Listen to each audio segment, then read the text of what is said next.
Hey everybody, Brian Von Via here, back at it again with one of my favorite sets of stories that we've ever done on this channel. What was the biggest long con that the DM or players have ever pulled off in a D&D campaign? Part 3. We played an open world campaign in a homebrew setting and were granted freedom to do what we wanted. 2 years in real time later, we had formed a kingdom and put our Shard Mine team leader, Mendos, in place as king. My character was a tiefling warlock who went by the name Courage, and was known throughout the land as Courage the Friendly Tiefling.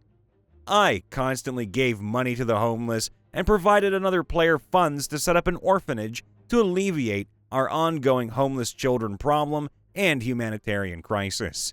Our kingdom was run by the small council, which was just Mendos and a couple of other players, not me, and the large council which I was on, along with the remaining players and a host of NPCs.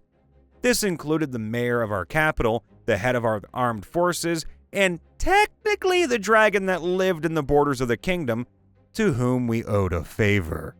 And he was waiting to collect. Now, do note, he didn't show up to meetings. Everyone on the large council was keenly aware that they held no real power, as every decision they made had to be ratified through the small council anyway. Now, unbeknownst to the other players, Courage was actually in disguise.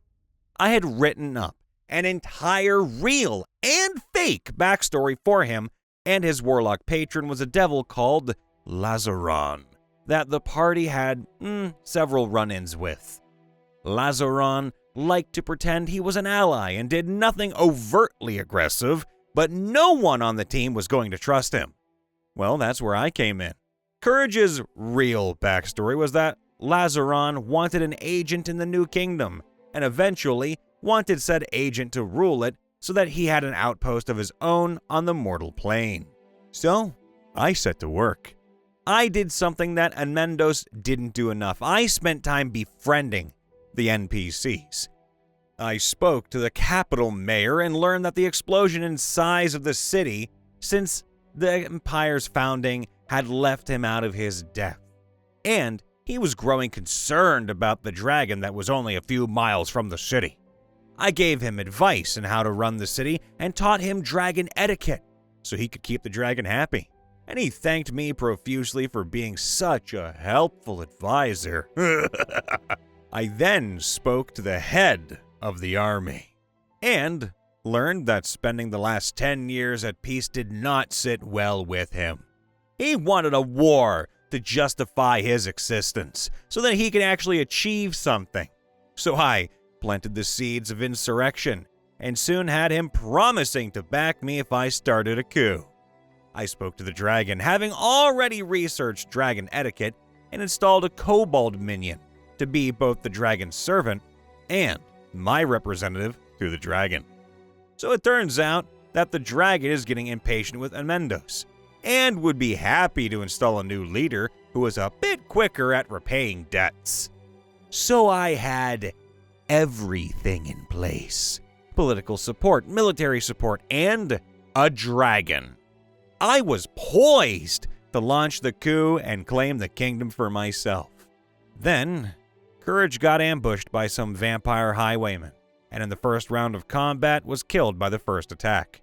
The party tried to resurrect him, but his soul belongs to Lazaron now. The first and only clue that they got that Courage wasn't all he seemed was when the resurrection attempt was met by infernal laughter. That campaign ended a few years ago, and the other players still don't know the extent of my shenanigans behind the scenes that ultimately achieved nothing. Also, that's kind of like a big, gigantic blue ball. Why would the DM just kill you off so untimely with such a lackluster method? I mean, it feels wrong. I kind of want to know why that happened, if you have an answer. Before we go any further with the video, let's talk about something I know you'll love, the Eternium. These fantasy playing cards are a clash of titanic elements, such as sea monsters and fire, or the undead fused with medieval punk styles. Printed on high-quality 310-gram black core paper, you too can experience the beautiful artwork of Eddie Whipple, as you have not one but 3 possible decks to choose from with 3 mystical flavors within: the Dawn, the Dusk, and a mixture of the 2, the Twilight. All featuring your standard 2 to Ace set with 4 unique races of fantasy creation known as the Bastions, the Restless, the Abyssals, and the Imperium. If you'd like to know more, please check out their Kickstarter, which will be linked somewhere in the description below. And trust me, you will not regret checking out this beautiful set of highly imaginative playing cards. The time the party got owned, or rather, pwned by a bard. It was a meta-dungeon game, and for a bit of spice, the DM created a rival party exploring the dungeon as well. Now this party was led by Sir Meriwether. As the campaign progressed, it became very clear that we were not just competing for the dungeon's treasures, but everything else too. When we decided to build a clubhouse and become a recognized adventurers guild, Sir Meriwether decided that he had to have a church. In order to gain recognition for the guild, we had to appease the town matron and court one of her granddaughters. Sir Meriwether decided to come courting as well, and he had his charisma and social skills boosted out the wazoo. We won the granddaughter, but only barely. This whole time we assumed that Sir Meriwether was a paladin, and even though he was being a dick and trying to secure every resource that we were after and won them more than we care to admit, he was lawful good and had good intentions. Our first clue otherwise is when we find out that he was carrying a holy symbol that was also an amulet of undetectable alignment. He had actually indirectly commissioned our wizard to make it for him. That's rubbing salt in the wound. Armed with this knowledge, we do some digging and find out that he's not actually a paladin, fallen or otherwise, but in fact, a bad guy. Then the gloves come off, though my wife and I argue about which of us actually struck the killing blow. Now, once he was defeated, the DM led us behind the screen for a little bit and revealed that he was actually a neutral evil bard. Everybody's jaws hit the floor at once. The more I thought about it, the more sense it made. The boosted social skills became much easier for a bard to pull off. He wore mithril, so he could look heavily armored and still cast his arcane spells unimpeded. He could even fake lay on hands because bards have access to cure spells. This was 3.5. Also, that is a heck of a con, and I am hyped for it. Oh boy, do I have a tale for you. I was playing a priest of Ashara, goddess of luck. My character's name was Brumley Falco, champion of all Duandor. The game started out as a module run, but I was having fun and the DM wanted to keep running. So he came up with a new campaign. I came across an undead wizard in a cave. He called himself Nicodemus. His alignment came up as good, and he told me that he was cursed with lichdom. He said that if I could find the 6 glass rods of Noldare, then I could unlock the vault in his cave and break his curse. So, for 6 months of real time, I quested for those 6 glass rods. All the while, I was pursued by a death knight named Lord Carnax. He wanted to prevent me from breaking Nicodemus's curse. Still, with the help of my brother and my faithful companion Ping, we gathered the rods and returned to Nicodemus's cave. I inserted the rods into the lock on the vault, and they turned to dust, which sucked because each rod had a once-per-day spell-like ability. I entered the vault and retrieved the Ring of Life. I gave it to Nicodemus. He placed it on his index finger and smiled. His flesh returned, and he was alive again. Yes, he said, yes. You may kill him now. From outside of the cave, Lord Karnak stormed in. I had been duped. Hard. By a good lich. I learned a valuable lesson that day. I learned that my DM was an asshole. I had an Eberron campaign that had to split into 2 parties early on because the player I started the game for had his schedule changed on him. The 2 different parties worked at different paces, though we had sessions of each weekly. One passed up the other in time frame very quickly. At one point, one party had their memory stolen and bound to dragon shards by a psionic demon. They used restoration to get rid of the amnesia, but their crystallized memories remained in enemy hands. Eventually, the second campaign wound to a close.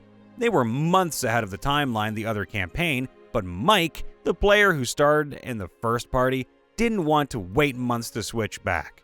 So, okay, I said, what if we reintroduced Varian de Pelion to his old friends? Oh, they were thrilled, although out of character, baffled. They had heard that the timelines didn't match, but I thought I was fudging to, indulge a friend, so to speak. And Varian seemed faintly different than they remembered. But hey, the guy had been through a lot. Adventuring changes you. One player noticed that when Mike pronounced his character's full name, he said Tepalion, not Depalion. But it seemed too petty to correct him over. Something like 9 months and 6 levels later, the characters entered one another's dreamscapes to help one of them stay safe from the encroaching plains of nightmares. The dreams were vivid and personalized, symbolizing all they believed, who they were. Each dream had layers as you traveled to the inmost core of personality. In them was a barren desert, only a single layer, in which dragon shard pillars recited dry biographical facts about Varian. Variant Palion was a plant, a mind-swapped cousin, appearance altered by non-magical plastic surgery. He shared no class levels or stats with Varian. He genuinely believed he was Varian, because the bound dragon shard memories had replaced his own, though they lacked depth and nuance. He had never been used to undermine the party, only monitor them. As a member of a house of spies, he gave regular reports to his supervisors, except that his handler was not a Paleon, but a shape-shifted demon. Oh, Mike and I had known all along, and the twist was unforgettable, especially as Varian was a victim, not a villain, and truly a friend and ally, even though he had been used to monitor them. This isn't D&D per se, but in the White Wolf gaming system, which I've actually never heard of, there are 5 supernatural races, 2 of which are vampires and werewolves, which, as has become cliche, generally don't get along with each other, with werewolves usually killing vampires on sight. One of the vampires' bloodlines in the masquerade, called the Gangrel, are a sort of animalistic critters that really like shape-shifting, roaming the forest rather than urban life, living as predators, and so forth. My then-girlfriend, now wife, congratulations, ran a werewolf game in which all the players played various werewolves coming of age in New York. Most of the characters were high school or college kids by day, furry by night. Except for my character. Unbeknownst to the rest of the group, in cooperation with the DM storyteller, my character was actually a gangrel, about 70 years older than the teen he appeared to be. Oh, he could turn into a wolf, though, like the rest of the group, through courtesy of the protein discipline, and he had supernaturally keen senses and scent, just like them, courtesy of the Auspex discipline. And he could control wild animals akin to werewolf shamans, courtesy of animalism discipline, and since his human disguise was a homeless alcoholic or drug addict, nobody really expected to see him out in daylight anyway, as he was sleeping it off, supposedly in drug houses away from the clean-cut kids. Finally, my character's humanity rating was about a 7 or so, which was high enough that he didn't radiate evil or worm taint, as the werewolves referred to it, and didn't smell or seem noticeably dead. My character had heard that werewolves were slowly dying out without enough offspring to replace those of previous generations, and he wanted to see and experience life among them before they all went extinct in a few hundred years, sort of like going to see white rhinos in the zoo. So, he set out to infiltrate them. There was no real hostile motives or anything, just curiosity and a chance to gain prestige with my bloodline, which admired dangerous interactions with lupines. Over time, my character went native among them, spending more time with them than his kindred vampires, practicing their dream visions, gaining a spiritual connection to their Earth Mother deity, and so forth. That was partly helped by the fact that the major vampires in the area were Sabbat rather than Camarilla. As an example, the Camarilla were, if not exactly good guys, at least trying to hide among humanity rather than use humanity as cattle, while Sabbat were basically vampire supremacists. So, we ended up thwarting a lot of evil vampire schemes of various sorts, especially since my character knew a lot of the ins and outs of vampire society and could nudge the party helpfully. My wife ran that game for about 5 years, maybe every other weekend. The party didn't figure out what I was until the very last game, when the beans were spilled due to circumstances beyond my control, and my character caught and dragged with his tail between his legs, literally, to confront the high muckety-mucks of the Garrow tribe, with my shocked fellow players being brought in as witnesses and juror members to decide whether or not to kill me. Well, according to the story, you weren't doing anything to harm them, so all of that was for nothing. They literally would have dragged you in there and said, well, yeah, for such amount of time, this guy literally was helping us do everything he could to thwart vampires as a vampire. Sort of like a story akin to Avatar. So hopefully you didn't die, and hopefully your character lived long and prospered. Hey everybody, Brian Von VA here, checking in after the vid. Please make sure to leave a like, subscribe, ring that bell, and of course, leave a comment down below letting us know your biggest or best long con that you've either pulled off or someone else in your campaign has too. I love you all. Be safe out there, and we will see you next time. Bye for now.